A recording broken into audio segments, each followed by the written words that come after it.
చాలా సంతోషం అందరినీ చూస్తున్నా ఈరోజు. సరే ప్రతి ఆదివారం యోనాన్ని పిలుచుకుందాము. మరి సండే శనివారం అయితే ఆదివారం వస్తాడు, ఆదివారం అయితే సోమవారం పోతారు. ఓకేనా?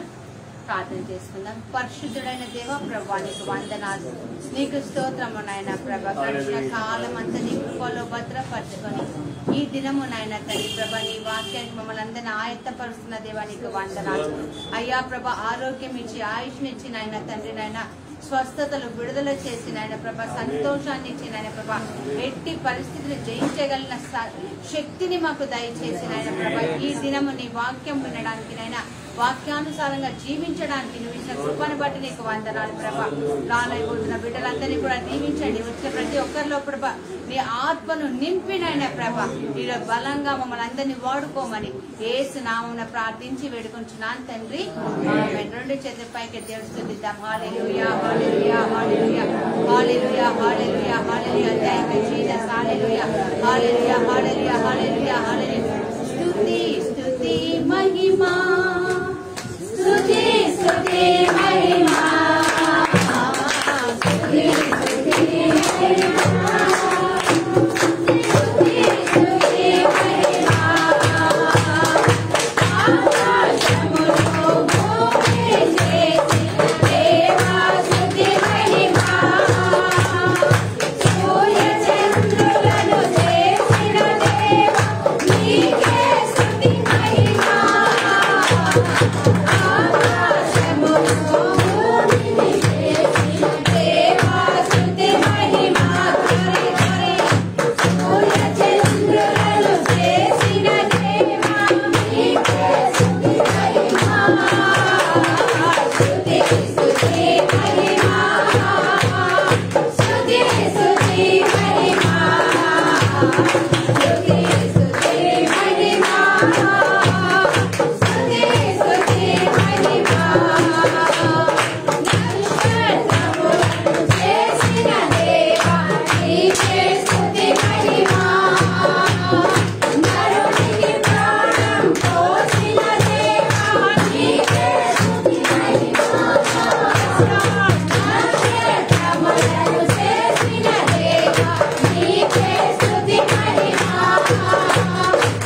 శరీర ప్రాణంతో దేవుడిని స్తుతించు.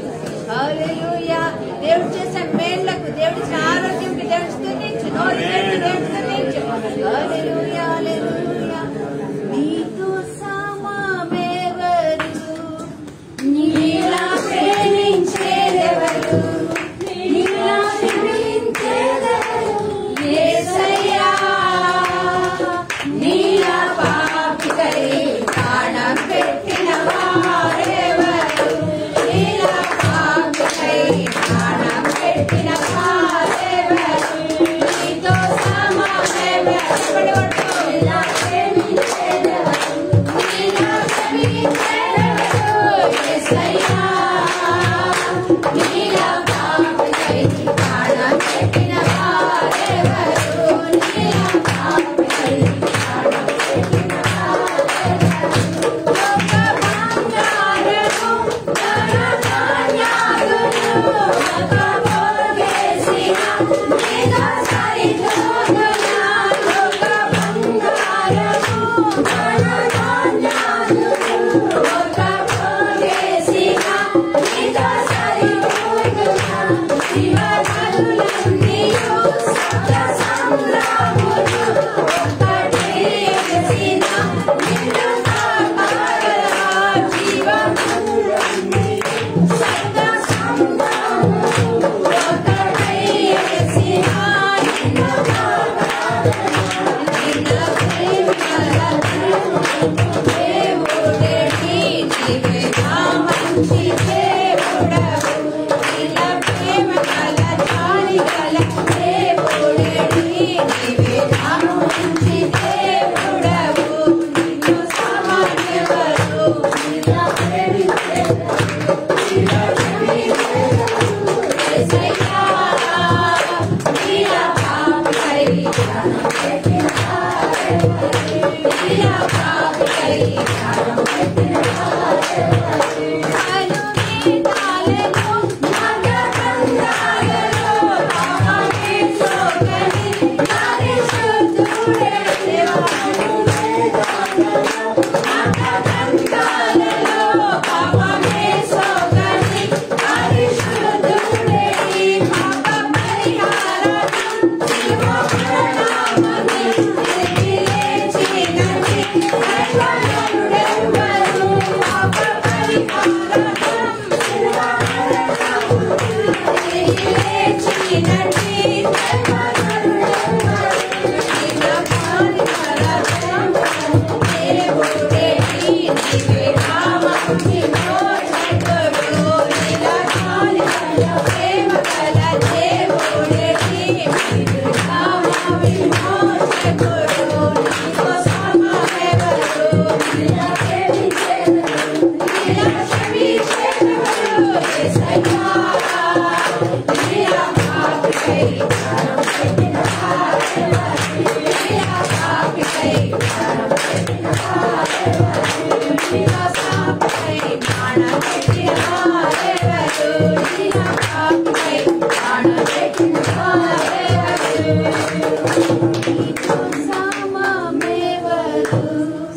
అవును ప్రభా, నీతో సమమెవరు ప్రభా. మా కోసం ప్రాణం పెట్టి తిరిగి లేచిన దేవుడెవరునైనా ప్రభా. అయ్యా నీతో సరిపాటి ఏది లేదు ప్రభా. అంతటి గొప్ప దేవుడకు ప్రభా మేము బిడ్డలము నాయన. అయ్యా if you can recognise us master ప్రభా, నీలో మేము గుర్తింపు పొందుకుంటే తండ్రి, నీతో సరితూగనది ఏది కూడా ప్రభా. మా కోసం నువ్వు సరి సమానం చేసుకుని వచ్చిన దేవా, నీకు వందనాలు నాయన. నీకు స్తోత్రము నాయన, నీకు స్తోత్రం తండ్రి.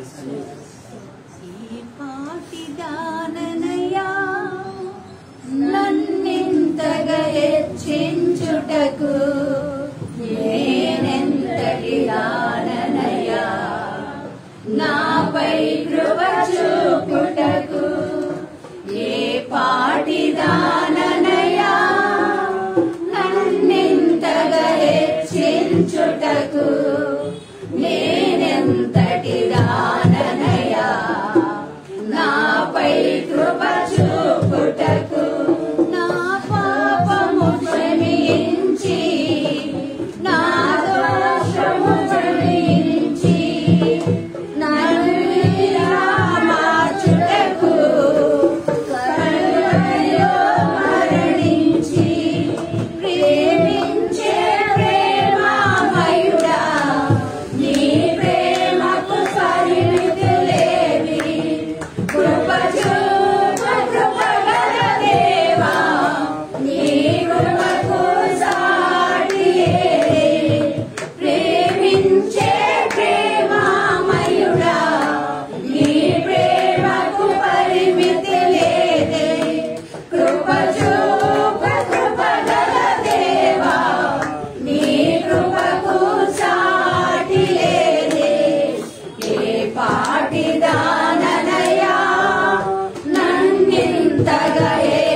మీతో సమము చేసి మీ కృపను అందించినైనా నిత్య జీవములకు వారసులను చేసినైనా ప్రతి నిత్యము నీ ఆయుష్ని మాకు పోసినైనా నీ ఊపిరిని మా ముక్కు రంధ్రములో ప్రాణవాయువుగా చేసిన అయ్యా లేమిలోను కలిమిలోను ప్రభా అయ్యా అన్ని వేళల మాకు తోడైన దేవా నీకు వందనాలు. నీ వాక్యం వింటుండగా ప్రభా మా మనోనేత్రములను ప్రభా మా చెవులను నైనా మా జ్ఞానమునైనా ప్రభా మా పంచేంద్రియాలు తెరవండి నైనా ప్రభా నీ వాక్యం మా నర నరంలో ప్రవహించి నైనా ప్రభా అయ్యా ప్రభా మానవుడు కేవలం రొట్టె మీద కాదు కానీ నీవు పలికిన ప్రతి మాట మీద అన్నట్టుగా నాయన నీ వాక్యమే మాకు ఈ రోజు భోజనముగా మారునిగా నీ వాక్యమే మాకు ఆలాపనగా మారునిగా మా హృదయములో ప్రభా అది ఒక రూపము దాల్చుకొని నైనా ప్రభా వాక్యానుసారమైన జీవితంగా మారునగా నువ్వు అభిషేకించిన బిడ్డను ఈ రోజు వాడుకోనైనా ప్రభా యోనాను ప్రత్యేకంగా దీవించినైనా నీ రక్తంతో కడుగొనైనా ప్రభా అయ్యా నీ వాక్యం మోసుకుంటూ వస్తుండగా ప్రభా నీవు ఇచ్చిన వాక్యం మేము అంగీకరించముగా అయ్యా బిడ్డను తగ్గించిన నువ్వు హెచ్చించుకోమని అడుగుతున్నాను. మా అందరికి వాక్యం అర్థమయ్యే రూపం దయచేయండి. లైవ్ లో వాక్యం ఇంట్లో ప్రతి బిడ్డలు కూడా కుటుంబాల్లో కూడా ప్రభావం కార్యాలు చేయండి అయ్యా నీవే మహిమ ఘనత ప్రభావం పొందుకోమని యేసు నామమున ప్రార్థించి వేడుకొంచున్నాను తండ్రి. Amen amen amen. Praise the lord. చూడండి ఒక చిన్న వాక్యం ఒక 2 నిమిషాలు చెప్తాను. మీతో సమయం ఎవరో పాట పాడారు కదా, ఏ పాట పాడారు? మీతో కదా. మీకా గ్రంథం 7వ అధ్యాయం 18వ వచనంలో ఈ వాక్యం ఉంటుంది. దేవుడితో సమానమైన దేవుడు ఎవరన్నా ఉన్నారా? రైతులు ఆయన మీకా గ్రంథం 7వ అధ్యాయం 18వ వచనంలో ఒక మాట ఉంటుంది. అవునమ్మా? తన స్వాస్యంలో శేషించిన వారి దోషమును పరిహరించి వారు చేసిన అతిక్రమం విషయమై వారిని క్షమించు దేవుడైన నీతో సముడైన దేవుడు ఎవరన్నా ఉన్నాడా? హల్లెలూయా. అయితే ఆయనతో సమం ఏంటి? ఆయనతో ఈక్వల్ గా ఉన్నది ఏంటి? ఆయనతో సరిపాటు ఆయనతో సమానంగా ఉన్నది ఏంటి అంటే 3 వాక్యాలు 3 వచనాలు 3 లైన్లు చెప్తాంటే ఒక్కటి ఏంటంటే ఆయనంతటువంటి పరిశుద్ధుడు ఎక్కడా లేడు. హల్లెలూయా హల్లెలూయా. మన ఏ దేవుడిని కొలుస్తున్నాం? ఏ దేవుడిని ఆరాధిస్తున్నాం? ఏ దేవుడిని సొంత రక్షకుడుగా స్వీకరించాం? ఏ దేవుడు నామం పెట్టి నువ్వు నేను బ్రతుకుతున్నామంటే పరిశుద్ధుడైన దేవుడు. హల్లెలూయా. అందుకే ఆ దేవుడు ఈ రోజు ఏం చెప్తున్నాడంటే నేను పరిశుద్ధుడను కనుక మీరు ఇష్టం వచ్చాడు తిరగండి అన్నాడా? ఏమన్నాడు? మీరు ఇష్టం వచ్చాడు మాట్లాడండి అన్నాడా? అలా నేను పరిశుద్ధుడను కనుక మీరు కూడా పరిశుద్ధులై ఉండాలంట. పరిశుద్ధత అంటే ఏంటంటే మన మాట, మన చూపు, మన ప్రవర్తన, మన నడవడిక అన్ని కూడా పవిత్రంగా ఉండాలి, వాక్యానుసారంగా ఉండాలి, దేవుడికి ఇష్టముగా ఉండాలి. ఆమేన్ హల్లెలూయా. మొదటిది ఆయన వంటి పరిశుద్ధుడు మరి ఎక్కడా లేడు. Praise the lord. హల్లెలూయా. ఒక్కొక్కసారి మానవులు పాపం చేస్తే ఆయనకు అర్థమవుతుందట వీడు మానవులు బలహీనుడు అని అర్థమయ్యి తను క్షమిస్తాడట. ఆయనలా క్షమించేవాళ్ళు ఎవరైనా ఉన్నారా కదా? అసలు మనం చూస్తాము కొరడాలతో కొడుతున్నారు, ఉమ్మేస్తున్నారు, చర్మం అంతా ఊడి మాంసం ఊడి కలువరి కొండ అంతా కూడా గలుగత్తా ప్రాంతం అంతా పడుతుంది, ముళ్ళ కిరీటం దిగబడి ఉంది కదా. అంతేకాదు నమ్మించి మోసం చేశాడు పేతురు. మరి ముందుగానే హెచ్చరించినప్పటికీ కూడా తప్పుదారిలో వెళ్ళాడు యూదా ఇస్కరియోతు. అయినా కూడా ప్రతి ఒక్కరు ఆయన ఏం చేస్తున్నాడు చెప్పాలి? ఏం చేస్తున్నాడు? ఆయనలా క్షమించే దేవుడు ఎవరు ఉన్నారా? మరి మనం ఎవరం? ఆయనకేంటి మనం చెప్పాలి గట్టిగా? ఏంటి మనం కదా? నిన్నటి రోజున ఒక సహోదరి సాక్ష్యం వింటూ ఉన్నాను. ఒక గొప్ప దైవ సేవకురాలకి భార్య తను. అప్పటికి 2 పిల్లలు, ఒక పిల్ల ఉన్నారు, ఆడపిల్ల. తర్వాత ప్రెగ్నెంట్ అంట. అయితే ప్రతిరోజు ప్రార్థన చేసుకుందంట. ఏమంటే ప్రభా నువ్వు నాకు ఒక మగ శిశువుని ఇస్తే, నా వంశం పేరు మీద ఒక మగ శిశువుని ఇస్తే ఆ బిడ్డ నేను సేవకుడుగా చేస్తాను. అంటే సేవకుడి యొక్క కుమారుడు ఏమవ్వాలని వాళ్ళు ఇష్టపడుతున్నారు? సమానంగా కదా. మరి మనం ఎవరు చెప్పాలి గట్టిగా? మన దేవుడు ఎవరు? క్షమించే దేవుడు. చెప్పండి ఏంటి? ఆయనలా మనం క్షమించాలి. హలో, ఎవరిలా క్షమించాలి? ఆయన దేవుడు కదా అంటే మనం పాడవద్దు. నీతో సమమెవరు పాడే పనే లేదు. Praise the lord. హల్లెలూయా కదా. కొంతమంది ఒక్కొక్కరు చూసుకుంటే కారాల మీద నూరుకుంటుంటారు. ప్రైజ్ ది లార్డ్ కదా. మనుషులు పలకరించే ముందు మనిషి వచ్చేసరికి ఆ మనిషి చేసేవన్నీ ముందు వచ్చి కూర్చుంటాయి. అది క్రీస్తు లక్షణం కాదు. క్షమించాలి అంటే ఏం చేయాలి చెప్పండి? గట్టిగా పరిశుద్ధంగా ఉండాలి, క్షమించాలి. మూడవది, ఆయన అంత జ్ఞానవంతుడు ఎవరు? Praise the lord. హల్లెలూయా కదా. యేసయ్యకున్న జ్ఞానం ఎవరికన్నా ఉందా? చెప్పాలి. 11వ సంవత్సరంలోనే కూర్చొని మాట్లాడుతుంటే అందరు ముక్కు మీద వేలేస్తున్నారు. హల్లెలూయా హల్లెలూయా. ముక్కు మీద అంతటి జ్ఞానం, జ్ఞానానికి అధిపతి. Is the authority, pattern, designer of system అని అంటారు. జ్ఞానానికి అది పరిశుద్ధతకి సమానం లేదు ఎవరికి. క్షమించడంలో, జ్ఞానములో అంతటి జ్ఞానవంతుడు. అందుకే మనతో ఏం చెప్పాడు? మీలో ఎవరికైనా జ్ఞానము పొదువుగా ఉంటే ఎవరిని అడగమన్నాడు కదా. చాలాసార్లు వేరే వాళ్ళని అడుగుతూ ఉంటాం కదా. ఎలా నడిపించాలి ఇల్లు చేతగా అన్నప్పుడు వేరే వాళ్ళని అడుగుతూ ఉంటాం. ఎలా సంపాదించాలి చేతగా అన్నప్పుడు వేరే వాళ్ళని అడుగుతూ ఉంటాం కదా. ఎలా భార్యాభర్తలు ఎలా సఖ్యంగా ఉండాలని వేరే వాళ్ళ దగ్గర కౌన్సిలింగ్ వెళ్తాం. మీలో జ్ఞానం తక్కువగా ఉంటే నాతో సమం ఎవరు లేరు. నా అంత జ్ఞానానికి అధిపతిని నేను. హల్లెలూయా. ఆయన జ్ఞానంలో మనకు కొద్దిగా ఇచ్చినా చాలు కదా. సొలొమోన్ రాజు కళలోకి వచ్చాడు. ఎవరు వచ్చారు? దేవుడు వచ్చాడు. యెహోవా దేవుడు వచ్చి ఏమంటున్నాడు? అయ్యా నువ్వేం కావాలో కోరుకో అంటే ఆయన ఏం అడిగాడు? చెప్పాలి గట్టిగా. మనకు దేవుడు కళ్ళలోకి వచ్చి ఏమన్నా అడిగితే ఏం అడుగుతాం? పెద్ద లిస్టే ఉంటుంది నాకైతే కదా. ఏమడిగాడు? జ్ఞానవంతుడు సొలొమోన్ జ్ఞానాన్ని అడిగాడు. అంతే, అన్నీ వచ్చాయండి ఆయనకి. హల్లెలూయా. సో జ్ఞానం దేవుడికి సమమైన జ్ఞానము ఎవరికి లేదు. చాలా మంది ఐఎమ్ వెరీ ఇంటెలిజెంట్ అంటారు, అంత లేదు. అట్లాంటి వాళ్ళు అయితే లోక జ్ఞానము లోకుల ఇది దేవుడు చూసినంట భ్రష్టత్వం. వివేకులు సిగ్గుపడినట్టుగా అవివేకుల్ని దేవుడు ఎన్నుకుంటారంట. నిజమైన జ్ఞానం ఏంటో తెలుసా? యేసయ్య పాదాల దగ్గర ఉంటారు. హల్లెలూయా. ఎటువంటి పరిస్థితినైనా తిరిగి ఆయన చేయగలరు. సో ఈరోజు ఆయనతో సమమైనది ఎవరు లేరు. ఆయనకున్న పరిశుద్ధతలో కానీ, ఆయన క్షమించడంలో కానీ, ఆయన జ్ఞానంలో కానీ, ఈ మూడింటిని కూడా మరి ఆయనతో ఉన్న ఆయనతో ఆ డిపార్ట్మెంట్ ఆయనదే, ఆ పోర్ట్ఫోలియో ఆయనదే. కానీ ఆయన మనకిస్తానంటున్నారు. ఆమేన్. నువ్వు అడుగు, నీకు పరిశుద్ధత నేను పవిత్రాత్మలో నింపుతానంటున్నాను. జ్ఞానం, ఆత్మ వరము ఫలమైన జ్ఞానాన్ని నేను నీకు ఇస్తాను. నన్ను చూసి క్షమించడం నేర్చుకో అంటున్నాను. దేశంలో ఈ 3 విషయాలు హృదయంలో రాసుకోండి. ఈ వారం అంతా కూడా దేవుని ఎలా క్షమించాలో, ఎలా మన్నించాలో నేర్చుకున్నాం. Praise the lord. హల్లెలూయా. ఈరోజు మరి యోన మన మధ్య ఉన్నాడు. మొన్నటి రోజు మెసేజ్ పెట్టాడు నాకు, నేను వస్తున్నాను, సండే వస్తాను, 23కి వెళ్తానని డేట్ కూడా ఫిక్స్ చేసుకొని వెళ్ళేది. అయితే నేను అన్నా సరే వస్తున్నావు కదా వాక్యం చెప్పి మా అందరిని బలపరచమని చెప్పాను. చాలా సంతోషం. దేవుడు అక్కడ వాక్యం వాడుకుంటున్నాడు. సాయంత్రం ప్రోగ్రామ్ కూడా లైవ్లో నేను అప్పుడప్పుడు చూస్తూ ఉన్నాను.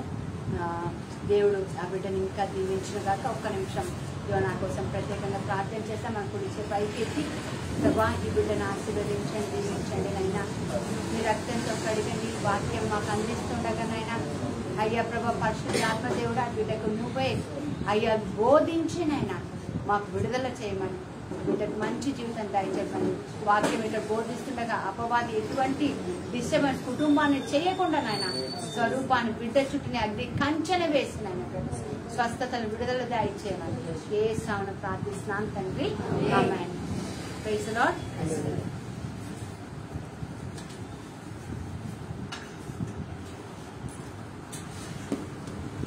దేవునికి స్తోత్రం.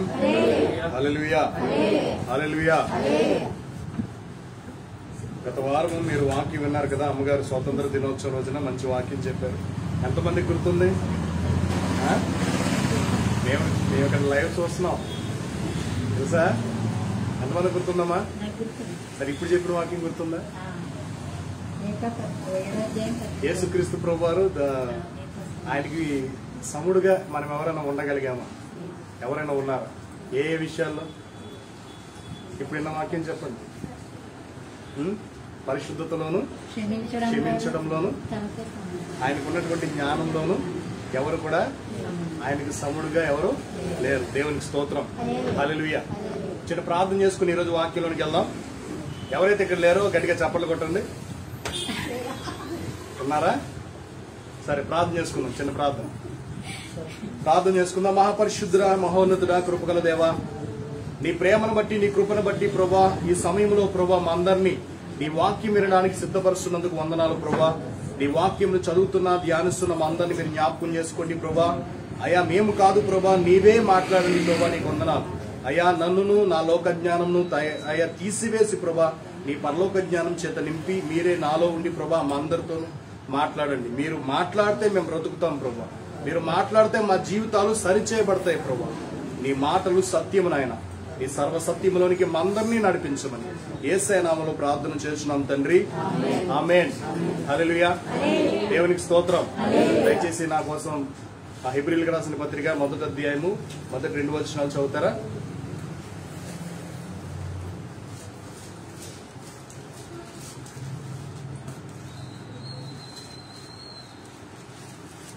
గంట అవుతుంది టైము, మనం త్వరగానే ముగించుకుందాం. పూర్వకాలమందు నానా సమయములలోను నానా విధములుగాను ప్రవక్తల ద్వారా మన పితరులతో మాట్లాడిన దేవుడు ఈ దినమున అంతముందు కుమారుని ద్వారా మనతో మాట్లాడెను. ఆయన ఆ కుమారుని 2 వాక్యాలు జాగ్రత్తగా వినండి. దేవుడు మనతో మాట్లాడతాడా? ఎంతమందితో మాట్లాడాడు? మనతో. దేవుడు వాక్యం ద్వారా మాట్లాడతాడు. దేవుడు మనలో ఎంతమందితో మాట్లాడారు? అసలు దేవుడు మనతో మాట్లాడతారా? మాట్లాడితే ఎలా మాట్లాడతారు అనే విషయాన్ని కొద్దిగా మనం పరిశీలించేద్దాం, సరేనా? ఇక్కడ హెబ్రీయులకు రాస్తూ పౌలు గారు ఏమంటారంటే, దేవుడు మాట్లాడతాడు. ఆయన మాట్లాడే దేవుడు. మాట్లాడని రాయి, రప్ప, చెట్టు, పుట్ట కాదు. ఆయన మాట్లాడతాడు. ఒకప్పుడు పూర్వకాలమందు నానా సమయాలలో నానా విధాలుగా మన పితరులతో ఆయన మాట్లాడుతూ వచ్చాడు అని తెలియపరిచారు. మన పితరులు అంటే ఇప్పుడు చూడండి, అబ్రహాముతో దేవుడు మాట్లాడారు, మోషేతో మాట్లాడారు. తర్వాత మనం చూసుకున్నట్లయితే చాలా మంది ప్రవక్తలు ఉన్నారు, వారందరితోనూ మాట్లాడారు. కొన్నిసార్లు వాళ్లకు ఆయన ప్రత్యక్షమై స్వరముతో దర్శనంలో వారితో మాట్లాడుతూ ఉంటారు. కొన్నిసార్లు కొంతమంది జనాంగాన్ని ఉద్దేశించి ఒక ప్రవక్తను ఎన్నుకొని ఆ ప్రవక్తతో మాట్లాడి నీ వెళ్ళి నా ప్రజలకు చెప్పు అంటారు. అవునా కదా? ఆ విధంగా దేవుడు మాట్లాడేవాడు. అర్థమవుతుందండి? మోషేతో మాట్లాడారు. ఎవరితో మాట్లాడమని చెప్పారు? ఇశ్రాయేల్ అందరితోనూ మాట్లాడమని చెప్పారు. అవునా కదా? సమూయేలు ప్రవక్త సౌలుతో ఎవరు చెప్పిన మాటలు వినిపించారు సౌలుకి? అవునా? తర్వాత దావీదుతో ఎవరు మాట్లాడారు? నాతాన్ అనే ప్రవక్త వచ్చి మాట్లాడడం మనం చూస్తాం. అదేవిధంగా ఏలియాను చూసినా, హిజ్కియాను చూసినా, లేకపోతే గిద్యోను చూసినా, ఇలా చాలా మందితో ఆయన డైరెక్ట్ గా ప్రత్యక్షంగా మాట్లాడినట్టు, కొన్నిసార్లు మరి దేవుని యొక్క దూత, యెహోవా దూత కూడా వచ్చి ప్రత్యక్షమై మాట్లాడినట్టు, యెహోవా వాక్కు ప్రత్యక్షమై మాట్లాడినట్టు మనం చూస్తా ఉన్నాం. అవునా కదా? సో దేవుడు పూర్వకాలమందు మన పితరులతో మాట్లాడుతూ వచ్చాడు. అవునా? మాట్లాడుతూ వచ్చాడు. ప్రవక్తల కాలం అయిపోయిన తర్వాత మరి దేవుడు ఎవరితో మాట్లాడారు? పాత నిబంధన గ్రంథంలో లాస్ట్ పుస్తకం ఏంటండి? మలాకి. ఆయన కూడా ప్రవక్తనే. ఆయన మాట్లాడిన తర్వాత 400 సంవత్సరాలు దేవుడు మాట్లాడలేదు. దాన్ని సైలెంట్ పీరియడ్ అంటారు. మలాకి ప్రవచించిన తర్వాత 400 సంవత్సరాలు ఎలాంటి దర్శనము లేదు, దేవుని యొక్క మాట లేదు, ప్రవక్తలు రాలేదు. మరి ప్రజలు ఎలా నడవాలో, ఎక్కడికి వెళ్లాలో, ఏం చేయాలో ఎవరికి బోధపడడం లేదు. అలాంటి 400 సంవత్సరాల నిశ్శబ్ద కాలం తర్వాత ఆయన తన కుమారుడైన యేసుక్రీస్తు ప్రభుని లోకానికి పంపించి తన కుమారుని ద్వారా మనతో మాట్లాడాడు. ఈ యొక్క సమయంలో ఎప్పుడైతే దేవుడు మనుషులతో మాట్లాడడానికి ఇష్టపడక ఆలస్యం చేస్తూ ఉన్నాడో, అలాంటి సందర్భాలలో మనుషులలో నుంచి కొంతమంది లెగిసి నేను యెహోవా ప్రవక్తని, దేవుడు నాతో మాట్లాడాడు మీతో చెప్పమని కొంతమంది దొంగ ప్రవక్తలు కూడా ఆ రోజుల్లో బయలుదేరారు. అర్థమవుతుందండి? ఈ రోజుల్లో కూడా దేవుడు మాట్లాడనప్పటికీ దేవుడు నాతో మాట్లాడాడని చెప్పే దొంగ ప్రవక్తలు ఆ రోజుల్లోనూ ఉన్నారు, ఈ రోజుల్లో కూడా. ఇక్కడ హెబ్రీ పత్రికలో పౌలు గారి ఉద్దేశం ఏంటంటే మన దేవుడు మాట్లాడతాడు. ఒకప్పుడు కొన్ని సమయాలలో కొన్ని సందర్భాల్లో కొన్ని రకాలుగా ఆయన మన పితరులతో మాట్లాడాడు. ఈ దినముల అంతమందు తన కుమారుని ద్వారా మనతో మాట్లాడాడు అని చెప్తున్నాడు. యేసుక్రీస్తు ప్రభువారు మనతో మాట్లాడారా? ఒకసారి ఆలోచించండి. ప్రవక్తలను దేవుడు ఎలా వాడుకునేవాడంటే దేవుని యొక్క వాక్కు ప్రవక్తలకు చెప్పి ప్రవక్తలు వెళ్ళి మనుషులకి చెప్పేవారు. అంటే ఈ ప్రవక్తలు మధ్యవర్తులుగా ఉండేవారు. దేవునికిని ప్రజలకిని మధ్యవర్తులుగా ప్రవక్తలు ఉండేవారు. అవునా కదా? ఇప్పుడు యేసుక్రీస్తు ప్రభువారు ఈయన ఎవరు? ప్రవక్తన? దేవుడా? దేవుని కుమారుడా? మనిష? ఎవరైనా? ఇక్కడ వాక్యంలో చెప్పబడినట్లయితే మనం చూసుకుంటే ఈ దినముల అంతమంది తన కుమారుని ద్వారా మనతో మాట్లాడును అంటే దేవుని యొక్క కుమారుడు ఈ లోకానికి వచ్చి మనతో మాట్లాడాడు అని తీసుకుంటాం. దేవుని యొక్క కుమారుడిగా యేసుక్రీస్తు ప్రభువారు వచ్చి మనతో మాట్లాడాడు. ఓకేనా? తర్వాత యేసుక్రీస్తు ప్రభువారు ఓన్లీ దేవుని కుమారుడిగానే మనతో మాట్లాడా అంటే కాదు. ఆయన దేవుడిగా మాట్లాడాడు, దేవుని కుమారుడిగా మాట్లాడాడు, కొన్ని సందర్భాలలో ప్రవక్తలా మాట్లాడారు, కొన్ని సందర్భాలలో మనిషిగా కూడా ఆయన మాట్లాడారు. ఇప్పుడు చూడండి, ఒక ప్రవక్త ఉన్నాడు. ప్రవక్త దగ్గరికి వచ్చి దేవుడు, నాయన నువ్వు వెళ్ళి ఆ బండను కొడితే నీళ్ళు వస్తాయి, అప్పుడు వాళ్ళు నీళ్లు తాగుతారని ప్రవక్త చెప్పినప్పుడు ఈ ప్రవక్తలు ఏం చేయాలి? వెళ్ళి బండను కొట్టి దేవుని పేరట నీళ్లు వస్తే వాళ్ళందరూ తాగుతారు. అవునా? అలా కాకుండా ఈ ప్రవక్త దేవునికి ప్రార్థన చేయకుండా వాళ్ళు నీళ్లు అడుగుతున్నారు కదా అని చెప్పి నేను ఇప్పుడు మీకోసం ఈ రాయిని కొడతాను, మీకు నీళ్లు వస్తాయి అని చెప్పేసి కొట్టేశాడు అనుకోండి. ఎగ్జాంపుల్ గా నీళ్ళు వచ్చినా రాకపోయినా తానంతడు తానే అనుకుంటా అద్భుతాన్ని చేయగలడు, చేయలేకపోవచ్చు. మాక్సిమం అయితే దేవుని యొక్క ఇన్వాల్వ్మెంట్ లేకుండా మనుషులు ఏమీ చెయ్యలేరు. ఓకేనండి? దేవుడు ప్రవక్తతో మాట్లాడి ప్రవక్త ద్వారా పనిని జరిగించేవాడు. ప్రవక్త డైరెక్ట్ గా చెయ్యలేడు. ఒకవేళ ప్రవక్త ఇదిగో నేను మీకు నీళ్ళు ఇస్తున్నానని చెప్పడానికి కూడా లేదు. అర్థమవుతుందా? మోషే యొక్క శరీరం గురించి వాదించినప్పుడు గాబ్రియేలు దూత సాతానుని గద్దించినట్లుగా మనం చూస్తాం. ఎలా గద్దించాడు? ప్రభు అయిన దేవుడు నిన్ను గద్దించుగాక అనే ఉద్దేశంతో మాట్లాడతారు తప్ప సాతానా పో అని డైరెక్ట్ గా గాబ్రియేలు దూత అనలేదు. ఎందుకు? అధికారం లేదు. ఆయన దేవుడు కాదు. అర్థమవుతుందా? కానీ ఇక్కడ యేసుక్రీస్తు ప్రభువారు మనం చూసుకున్నట్లయితే, కుమార్తె నీ పాపములు క్షమించబడి నీ విశ్వాసం నిన్ను స్వస్థపరుస్తుంది, నువ్వు నమ్మితే నేను నిన్ను స్వస్థపరుస్తాను. ఇలా ఈయన డైరెక్ట్ గా మాట్లాడగలిగాడు కొన్ని చోట్ల. అవునా? ఈ శాస్త్రులు పరిసయ్యులు ఇదేంటి, ఇతను ఒక మనిషిగా ఉండి ఒక వడ్రంగి కుమారుడిగా ఉండి నేను దేవుణ్ణి అని చెప్పుకుంటాడేంటి? మనుషుల యొక్క పాపాలు క్షమించడానికి అధికారము దేవునికే ఉంది. ఇతనేమో నీ పాపాలు క్షమించబడ్డాయి, నిన్ను నేను స్వస్థపరుస్తున్నాను అంటున్నాడు. ఇతను తనను దేవుడిగా చేసుకుంటున్నాడు. ఇది దైవ దోషం అని చెప్పి ఆయనను శిలువ మరణం వరకు కూడా వెంటాడారు, వేధించారు. చివరికి అర్థమవుతుందా?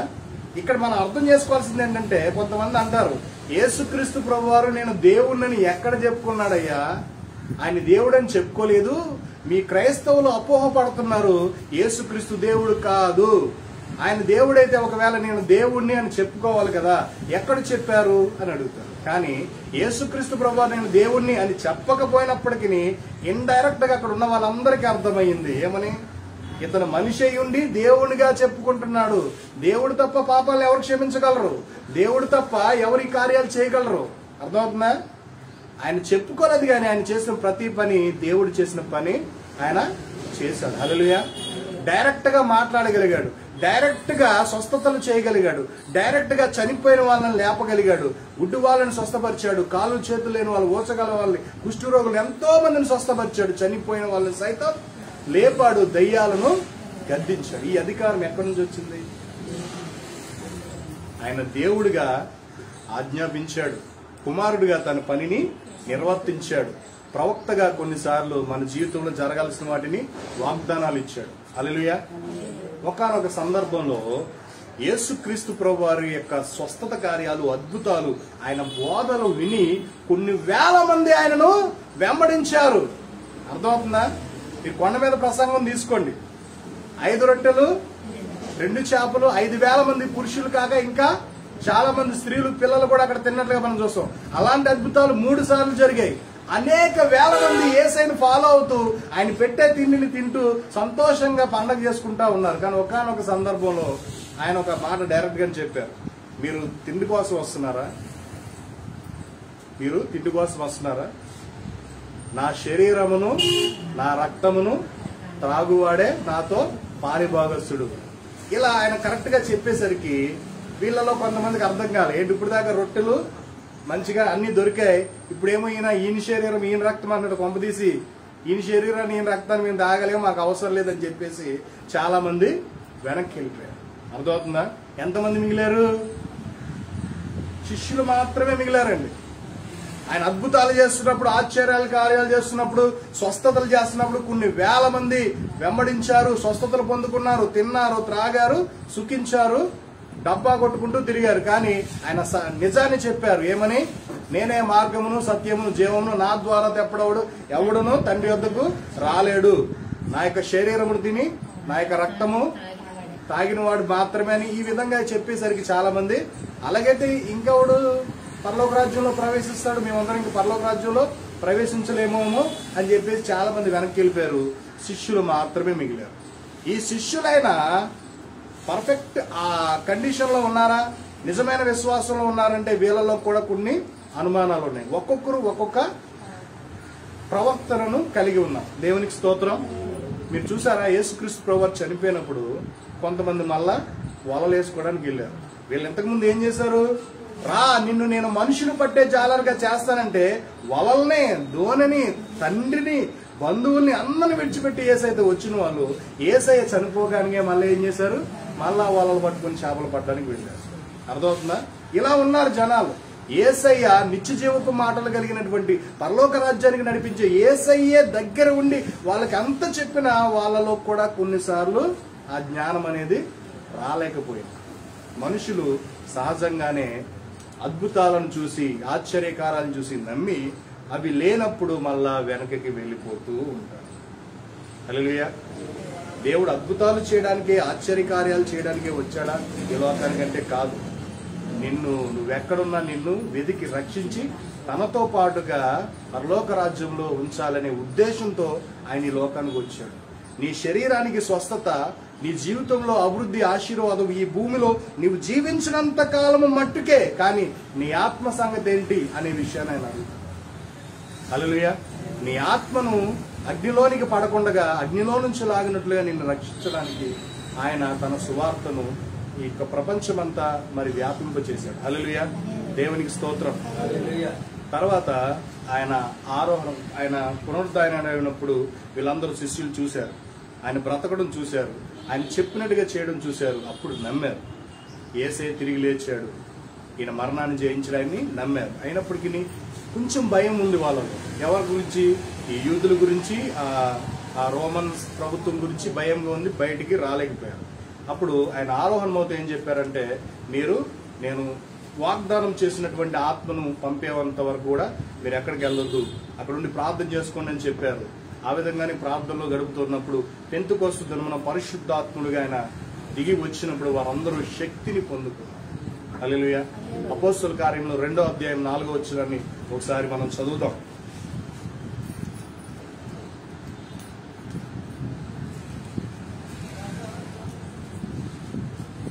అందరూ పరిశుద్ధాత్మతో నిండిన వారే ఆ ఆత్మ వారికి వాక్శక్తి అనుగ్రహించిన కొలది అన్య భాషలతో మాట్లాడసాగిరి. చాలు. ఆ ఆత్మ వారికి అనుగ్రహించినటువంటి శక్తిని బట్టి వారు ఆత్మ చేత నింపబడి భాషలతో మాట్లాడడం మనం చూస్తాం. ఆత్మ చేత నింపబడి వీళ్ళు ఆత్మ చేత మాట్లాడుతున్నారు. దీనిని యేసుక్రీస్తు ప్రభువారు ఎక్కడ వాగ్దానం చేశారు? 16వ అధ్యాయము 17వ వచనం, మార్కు సువార్త చివరి అధ్యాయం 16వ అధ్యాయము 17వ వచనం ఒకసారి చదువుదాం. యేసుక్రీస్తు ప్రభు వారు మాట్లాడుతూ శిష్యులందరితో చెప్తున్నారు, వారి వలన ఆ, ఈ సూచక క్రియ ఎవరెవరైతే నన్ను నమ్ముతారో ఆ నమ్మిన ప్రతి ఒక్కరు కూడా ఇదిగో ఈ శక్తిని పొందుకుంటారు. ఈ శక్తి ఏంటో తెలుసా? సూచక క్రియలు చేస్తారు. చెప్పమ్మా. ఏమనగా ఆ, నా నామమున నా నామమున దయ్యములను వెళ్ళగొట్టు దయ్యాలను వెలగొడతారు, కొత్త భాషలు మాట్లాడుతురు కొత్త భాషలు మాట్లాడతారు. పాములను ఎత్తుపట్టుకుంటూ ఒక నిమిషం, ఏమన్నాడు ఆయన? మీరు నమ్మితే నేను మీ కొరకు పరిశుద్ధాత్మను పంపిస్తాను. ఆ ఆత్మను మీరు పొందుకున్నప్పుడు మీరు అనేకమైన అద్భుత కార్యాలు సూచక క్రియలు చేస్తారు, కొత్త భాషలు మాట్లాడతారు. పరిశుద్ధాత్మ చేత నింపబడినప్పుడు మీరు భాషలతో మాట్లాడతారు అని చెప్తున్నాడు. హల్లెలూయా. అదే వాక్యము ఇక్కడ అపోస్తల కార్యము 2వ అధ్యాయం 4వ వచనంలో నెరవేరినట్లుగా చూస్తాం. ఆ వాగ్దానము ఎవరికి చేశాడు ఆయన? తన శిష్యులకు చేశారు. ఆ శిష్యులందరూ మేడగది మీద ఆత్మ చేత నింపబడి భాషల్లో మాట్లాడారు. ఇంకొక విషయం, ఇక్కడ భాషలు అంటే 2 రకాలుగా ఉన్నాయి. ఆ విషయాన్ని మీరు అర్థం చేసుకోవాలి. అర్థమవుతుందండి? ఒక భాష మనకు అర్థమయ్యే భాష, రెండవది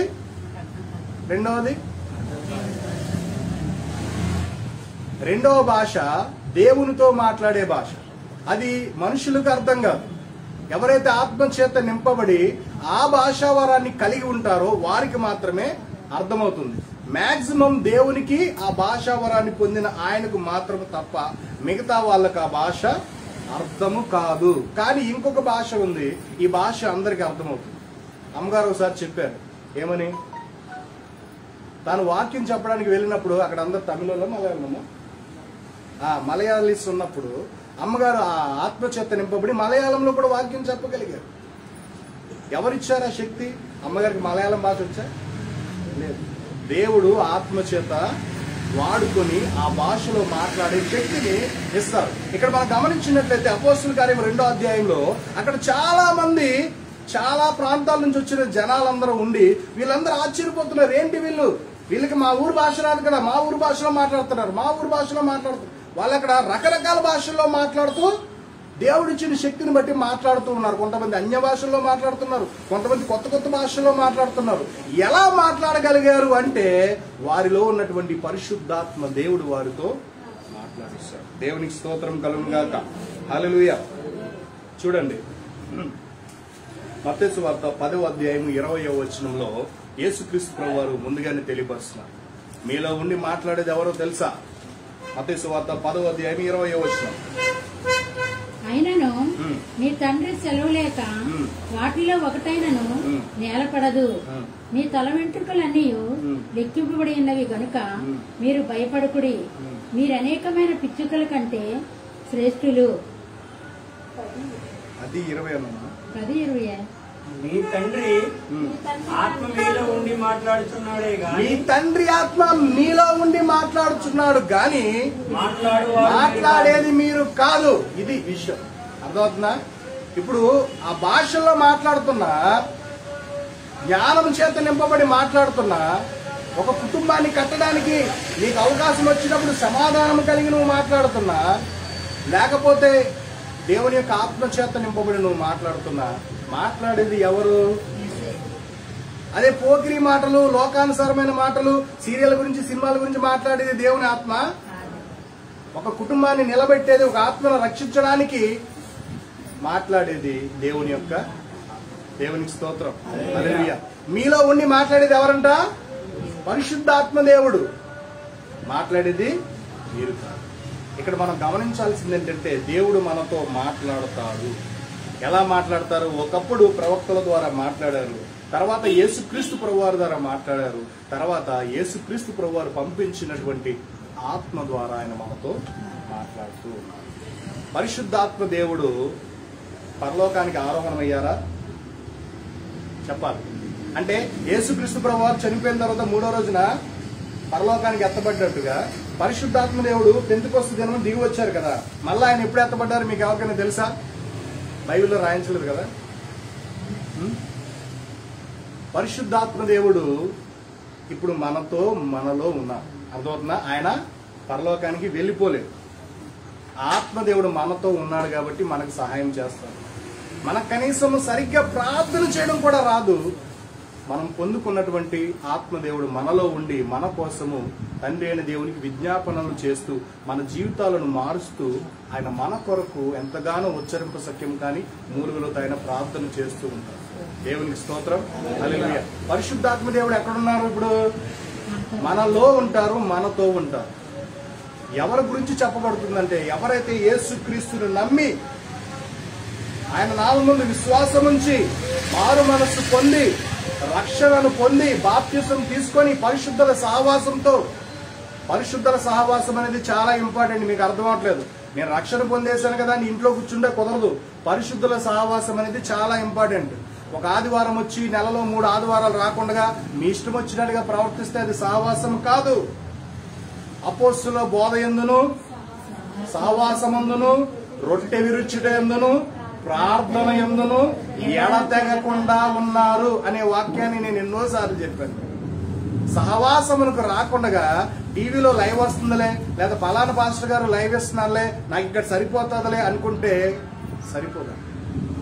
నీ సెల్ ఫోన్ లో గానీ నీ టీవీలో గానీ నువ్వు ఆ ఒక్క వాక్యమే చూస్తున్నావా? ఆ అరగంట వాక్యం అయిపోయిన తర్వాత నువ్వు ఎన్నెన్నో చూస్తావు. దేనితో సహవాసం ఎక్కువ ఉంటుందో తెలుసా? ఎక్కువ సమయాన్ని దేనికి కేటాయిస్తున్నావో దానితో నీ సహవాసం ఉంటుంది. వారంలో 1 గంట వాక్యాన్ని చూసి మిగతా 24 గంటలు ఒక రోజు ఇంటూ 7 రోజులు మనం దేనిని చూస్తున్నాం? ఇప్పుడు వాక్యంతో ఎక్కువ సహవాసం వస్తుందా, లోకానుసారమైన ప్రోగ్రామ్స్ తో ఎక్కువ సహవాసం వస్తుందా? ఆలోచించి. దేవునికి స్తోత్రం.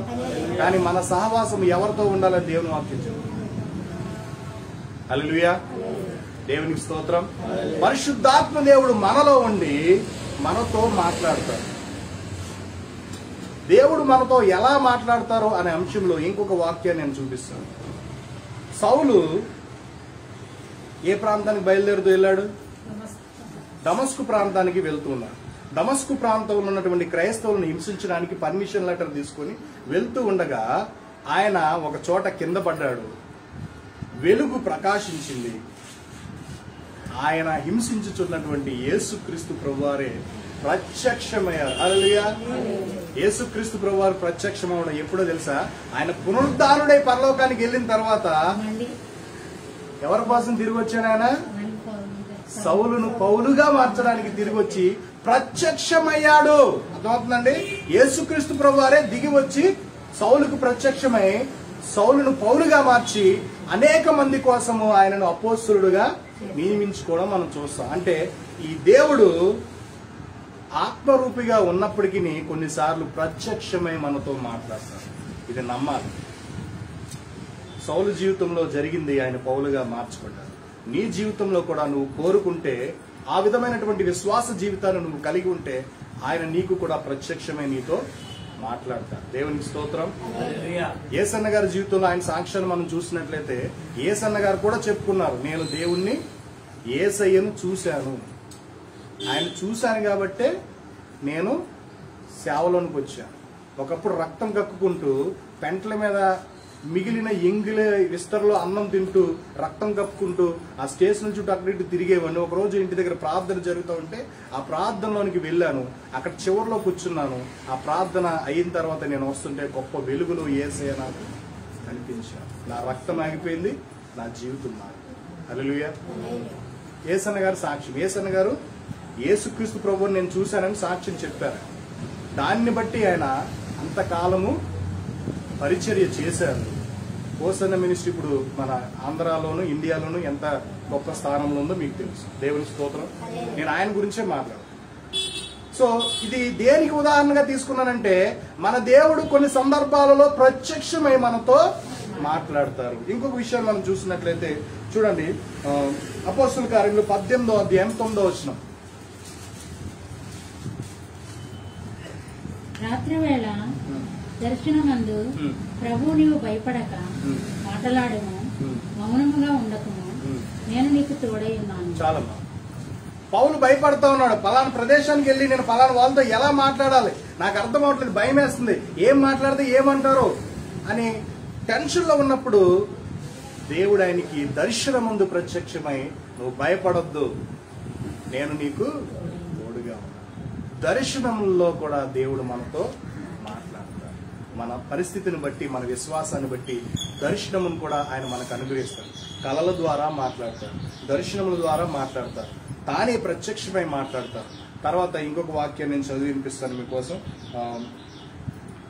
చూడండి, లూకాసు వార్త 24:32 యేసుక్రీస్తు ప్రభువారు చనిపోయి తిరిగి లేచిన తర్వాత ఇద్దరు శిష్యులు ఎమ్మాయి మార్గంలో నడుచుకుంటూ వెళ్తా ఉన్నప్పుడు వారితో ఈయన కూడా ఒక అదృశ్యమైన వ్యక్తి వారితో వెళ్లి వాళ్ళతో దేవుని యొక్క వాక్యాలు చెప్తూ యేసుక్రీస్తుని గురించినటువంటి ఎన్నో లేఖన ప్రత్యక్షతలు వారికి వివరిస్తూ ఉన్నప్పుడు వారి గుండెలు మండే. ఒకసారి ఆ వాక్యం మనం చదువుదాం. ఎంత మంచి మాట చూడు. లూకాసు వార్త 24:32. అప్పుడు వారు ఆయన త్రోవలో మనతో మాట్లాడుచు ఆయన దారిలో మనతో మాట్లాడుతూ వచ్చినప్పుడు లేఖనములను మనకు బోధపరుస్తూ ఉన్నప్పుడు మన హృదయం మండలేదా? హల్లెలూయా. దేవుడు నీతో మాట్లాడుతూ ఉన్నప్పుడు ఆయన వాక్యం ద్వారా నీతో మాట్లాడతాడు. కొన్నిసార్లు తన సేవకులను వాడుకొని నీతో మాట్లాడతారు ఆయన.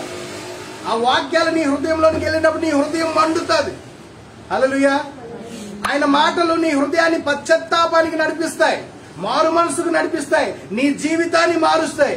చాలా సందర్భాలలో దేవుని వాక్యం వింటూ ఉన్నప్పుడు రోడ్లంటే వెళ్లే వాళ్ళు చాలా మంది, తాగుబోతులు, తిరుగుబోతులు, హత్యలు చేసిన వాళ్ళు, చాలా పెద్ద పెద్ద కేసున్న వాళ్ళు కూడా దేవుని వాక్యాన్ని విని ఆ ప్రార్థనా మీటింగ్ లోనికి వచ్చి వారి జీవితాలను ఒప్పుకొని బాగుపడ్డ వారు చాలా మంది సాక్ష్యాలు ఈ రోజు మనకి అందుబాటులో ఉన్నాయి. దేవునికి స్తోత్రం.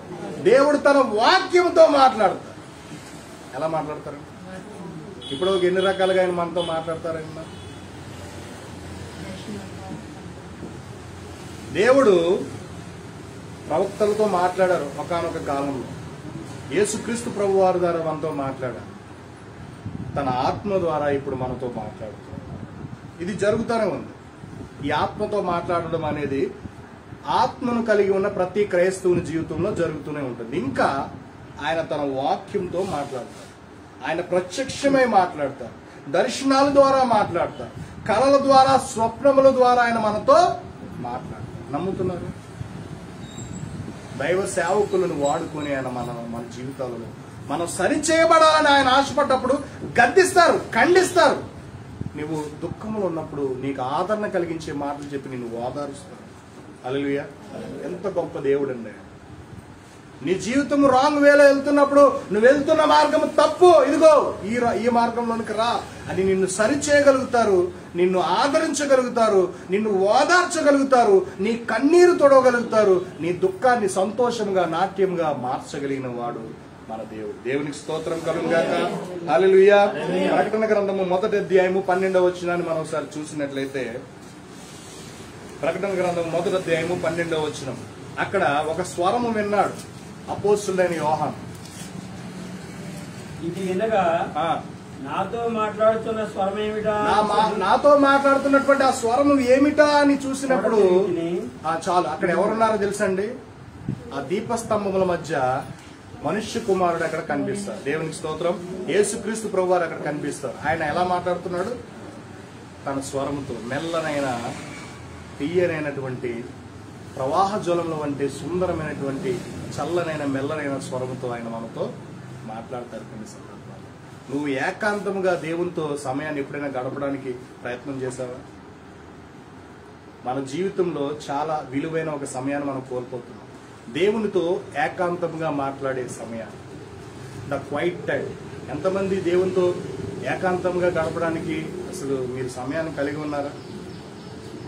ఖచ్చితంగా కలిగి ఉండాలి. ప్రతిరోజు దేవునితో మనం కూర్చొని ఆయనతో మాట్లాడాలి. ప్రార్థన కాదమ్మా, ప్రార్థన చేస్తాం, ఆయనతో మాట్లాడగలగాలి.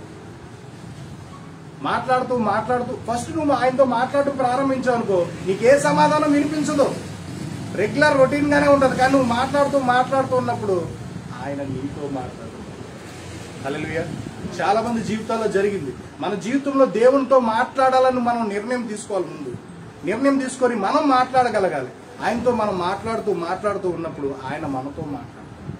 కొన్నిసార్లు వాక్యంతో మాట్లాడతారు, కొన్నిసార్లు స్వరంతో మాట్లాడతారు, కొన్నిసార్లు నువ్వు నిద్రించిన తర్వాత దర్శనంతో మాట్లాడతారు, కళల్లో మాట్లాడతారు. కొన్నిసార్లు తన సేవకుని వాడుకొని ఆయన మనతో మాట్లాడతారు. ఆయన మాట్లాడే హల్లెలూయా ఈరోజు అంశం అది. ఆయన మనతో మాట్లాడుతూ ఉంటారు. ఎందుకంటే మనమంటే ఆయనకి ఎంతో ప్రేమ, శాశ్వతమైన ప్రేమతో ఆయన మనలను ప్రేమిస్తున్నారు. మీరు మీ సొత్తు కాదు, మీరు మీ సొత్తు కాదు. మీరు పాపమునకు దాస్యులుగా దాస్యత్వంలోనికి అమ్మివేయబడ్డారు. యేసయ్య తన యొక్క ప్రాణాన్ని వెలగా చెల్లించి మిమ్మలను విడిపించి కొనుక్కున్నారు. అర్థమవుతుందా? మీరు చేసినటువంటి పాపమును బట్టి, పాప జీవితాన్ని బట్టి మీరు మరణానికి అమ్మివేయబడగా తన ప్రాణాన్ని వెలగా చెల్లించి మిమ్మల్ని ఆయన కొనుక్కున్నాడు. మీరు మీ సొంతం కాదు ఇక. అర్థమవుతుందా? అర్థమవుతుందా? నేను ఒక కారు కొనుక్కున్నాను, ఫైనాన్స్ కట్టలేకపోయాను. ఫైనాన్స్ వాడు కారు తీసుకెళ్ళి. అర్థమవుతుందా? ఇప్పుడు కారు నాదా? ఇంకొక అతను వచ్చి, బాబు ఎందుకు అతని కారు తీసుకున్నావు? ఆయన ఏం చేశాడు? మళ్ళా దాన్ని నీకు ఇచ్చాడు. ఇప్పుడు యేసుక్రీస్తు ప్రభువారు కూడా నీ పాపాలన్నిటికీ వెల చెల్లించి నిన్ను ఫ్రీగా చేశాడు. హల్లెలూయా. ఆ వెల ఏంటో తెలుసా? ఆయన ప్రాణం. డబ్బులు కాదు, తన ప్రాణాన్నే వెలగా పెట్టి నిన్ను విమోచించి విడిపించాడు. ఇప్పుడు నువ్వెవరి సొత్తు? యేసయ్య సొత్తు. నువ్వు బ్రతుకుతున్నావంటే ఎవరి కృప? యేసయ్య కృప. కానీ మనం అలా జీవించట్లేదు. ఎలా జీవిస్తున్నామంటే చూడండి, ఇర్మియా గ్రంథము 6వ అధ్యాయం 10వ వచనం.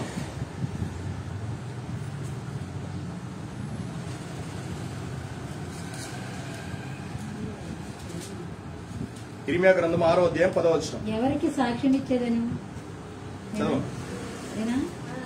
వారు వినుటకు తమ మనసు సిద్ధపరుచుకొనరు గనుక వినలేకపోయిరి. ఇదిగో వారు యెహోవా వాక్యమందు. ఇర్మియా గ్రంథం 6వ అధ్యాయం 10వ వచనం చదువుతాను. విందురని నేను ఎవరితో మాట్లాడేదను? నా మాట వింటారని నేను ఎవరితో మాట్లాడాలి? వినండి, దేవుడు ఆక్రోశిస్తున్నాడు. ఆయన బాధతో చెప్తున్నమాట. ఇదిగో ఈ పిల్లలు నా మాట వింటారని నేను ఎవరితో మాట్లాడాలి? ఎవరికి నేను సాక్ష్యాన్ని తెలియపరచాలి? వారు వినడానికి తమ మనసును సిద్ధపరచుకోవట్లేదు కనుక వారు వినట్లేదు. హల్లెలూయా. ఇదిగో వారు యెహోవా వాక్యమందు సంతోషము లేని వారే దానిని తృణీకరిస్తున్నారు. కాబట్టి నేను ఎంత చెప్తున్నా వారు వినట్లేదు, వారికి వినడానికి కూడా మనసు రావట్లేదు. కాబట్టి నేను ఎందుకు ఇంకా వాళ్ళతో మాట్లాడాలి? ఎవరి కోసం మాట్లాడాలని ఆయన బాధపడుతున్నాడు. దేవునికి స్తోత్రం. ఇలా దేవుడు బాధపడుతూ మాట్లాడటం మానేసిన సందర్భాల్లో ఇర్మియా గ్రంథం 14వ వాక్యం 14వ వచనంలో కొంతమంది లేచారు. ఇర్మియా 14:14లో యెహోవా నాతో ఇట్లనెను, ప్రవక్తలు నా నామమును బట్టి అబద్ధములు ప్రకటించుచున్నారు. నేను వారిని పంపలేదు, వారికి ఆజ్ఞేయలేదు, వారితో మాట్లాడలేదు. వారు అసత్య దర్శనమును, శకునమును, మాయాతంత్రమును, తమ హృదయమును పుట్టిన వంచనను ప్రకటన చేయుచున్నారు. అర్థమవుతుందండి? దేవుడు చెప్పకుండానే, దేవుడు వారికి మాట్లాడకుండానే, వారికి దర్శనం ఇవ్వకుండానే వీళ్ళు ఏం చేస్తున్నారంట? అబద్ధాలు చెప్తున్నారు. దేవుడు మాతో మాట్లాడారు, మాకు దర్శనం ఇచ్చారు, మాకు వచ్చేసారు, మాకు ఇచ్చేసారని మాయలు మంత్రాలు చేస్తూ మనుషుల యొక్క హృదయాలను వారి తట్టు తిప్పుకుంటున్నారు. అమ్మ, ఇప్పుడు నేను నీ జీవితంలో జరిగేదాన్ని చెప్తాను, నా దగ్గరికి రా అంటే నువ్వు వస్తావు. నేను నీ జీవితం నాకు తెలుసు కాబట్టి నీ జీవితంలో జరిగినవి, అమ్మ నీకు చాలా బాధలో ఉన్నావు, నువ్వు దుఃఖంలో ఉన్నావు, కన్నీటితో ఉన్నావు అంటే అది కానీ నిజమే. అందరి జీవితాల్లో ఏ ఉంటాయి. నువ్వేం చేస్తావు? అయ్యి బాబోయ్, ఆ పాస్టర్ గారు అన్నీ కరెక్టే చెప్పారు, నువ్వు నన్ను నమ్మవు. హల్లెలూయా. కొంతమంది అలా ఉన్నారు. కానీ దేవుని వాక్యము సత్యాన్ని మనకి తెలియపరుస్తాడు. ఆయన ఈ లోక సంబంధమైన జీవితం గురించి మాట్లాడుతాడు. ఆయన ఏమంటారు తెలుసా? పరలోకం గురించి కూర్చోమంటారు, పరలోక రాజ్యం కోసం సిద్ధపడమంటారు. యేసుక్రీస్తు ప్రసంగించిన ప్రసంగాలలో దేవుని రాజ్యం గురించి, పరలోక రాజ్యం గురించి ఆయన ఎక్కువగా మాట్లాడారు. ఈ లోక సంబంధమైన రాజ్యం గురించి, ఈ లోక సంబంధమైనటువంటి జీవితం గురించి మాట్లాడారు. మనం పరిశీలన చేయాలి. దేవుడు ఎంత చెప్తున్నా ఈ మనుషులు మారని సమయాల్లో ఆయన విసుగొచ్చి వీళ్ళతో మాట్లాడడం మానేసినటువంటి సందర్భాల్లో ఆ యొక్క దానిని కొంతమంది అబద్ధ బోధకులు క్యాష్ చేసుకుంటూ నా దగ్గరికి రండి, దేవుడు నాతో మాట్లాడతారు, మీ జీవితాలను ఇలా చేస్తారు, అలా చేస్తారని వీళ్ళు సంపాదించుకున్నారు. ఫేస్బుక్లో అట్లా చూస్తూ ఉంటుంటే రకరకాల మంది రకరకాల ప్రకటనలు ఇచ్చి మనుషులను పిలుచుకున్నారు. ఒక ఆయన ఉన్నాడు, ఆయన అపాయింట్మెంట్కి 30,000 రూపాయలు, ఆయన వచ్చినందుకు ట్రాన్స్పోర్టేషన్ 20,000 రూపాయలు, ఆయన స్పెషల్గా ప్రవచనం చెప్తే ఇంత కాస్ట్లు కూడా చెప్పేస్తున్నారు ఫోన్లో. అది ఎంతవరకు కరెక్ట్? ఉదాహరణ చెప్తున్నా, అలాంటి వాళ్ళు తయారయ్యారు. దేవుడు మాట్లాడితే ఇప్పుడు నేను చెప్పినట్లుగా మనతో మాట్లాడరా? ఎన్ని రకాలుగా దేవుడు మనతో మాట్లాడతాడు. నేను అదే చెప్పుకుంటూ వచ్చాను. మనతో మాట్లాడరా? నీవు దేవునితో మాట్లాడడం మొదలు పెడితే ఆయన నీతో ఖచ్చితంగా మాట్లాడతాడు. హల్లెలూయా. మనము పాత నిబంధన గ్రంథంలో ఆది కాండంలో ఒక వ్యక్తితో దేవుడు మాట్లాడుతూ మాట్లాడుతూ మాట్లాడుతూ అతను పరలోకానికే తీసుకెళ్లిపోయాడు. ఆ వ్యక్తి ఎవరు? ఎవరండి? ఆనోకు తన మరణము చూడకుండగా పరలోకానికి ఎత్తబడ్డారంటే అతను అంతకుముందు ఒక సాక్ష్యాన్ని పొందాడు. ఏంటిది? అతడు దేవునికి ఇష్టడై ఉన్నాడు. హల్లెలూయా. అర్థమవుతుందా? మనం దేవునికి ఇష్టలుగా ఉంటే దేవుడు మనతో మాట్లాడా, మనతో సహవాసం చేయడా, మనతో ఫ్రెండ్షిప్ చేయడా? మనతో ఖచ్చితంగా మాట్లాడతాడు. దేవుని స్తోత్రం కలుగును గాక. హల్లెలూయా. చివరిగా 1 కొరింథీ పత్రిక 12వ అధ్యాయం 3వ వచనాన్ని ఒకసారి మనం ధ్యానం చేద్దాం.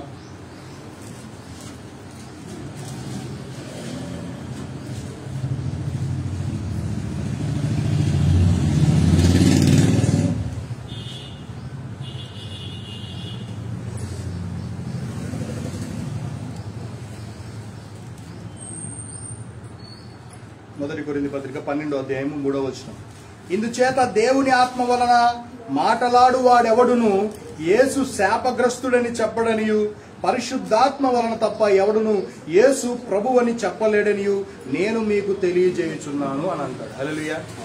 ఈరోజు యేసుక్రీస్తు ప్రభువారు నీ ప్రభువుగా, నీ రక్షకుడిగా నువ్వు అంగీకరించగలుగుతున్నావంటే అది నీవు కాదు, దేవుని యొక్క ఆత్మ నీలో ఉండి ఆ మాట చెప్పిస్తాడు. దేవునికి స్తోత్రం. దేవుని ఆత్మ లేనివాడు యేసుక్రీస్తును ప్రభువుగా ఒప్పుకోడు, ఆయన హృదయంలోనికి స్వీకరించు. నీవు ఆయనను ప్రభువుగా అంగీకరించగలుగుతున్నావంటే, నీ రక్షకునిగా నువ్వు ఆయనను మరి ఒప్పుకోగలుగుతున్నావంటే, ఆయన సన్నిధికి నువ్వు నడుస్తున్నావంటే, ఆయన సన్నిధిలో మోకరించి ప్రార్థన చేయగలుగుతున్నావంటే, ఆయన సన్నిధిలో ఆయనను ఆరాధించగలుగుతున్నావంటే నీలో ఎవరుండి ఈ కార్యం చేపిస్తున్నారు? పరిశుద్ధాత్మ దేవుడు నీలో ఉన్నాడు. మీకు అర్థమవుతుందా? పరిశుద్ధాత్మ దేవుడు ఇప్పుడు మీలో ఉంటేనే మీరు యేసుక్రీస్తుని అంగీకరించగలరు. ఇప్పుడు రోడ్లంట తిరిగి వాడు దేవుని దగ్గరికి వస్తాడండి? చెప్పండి, ఎందుకు రాడు?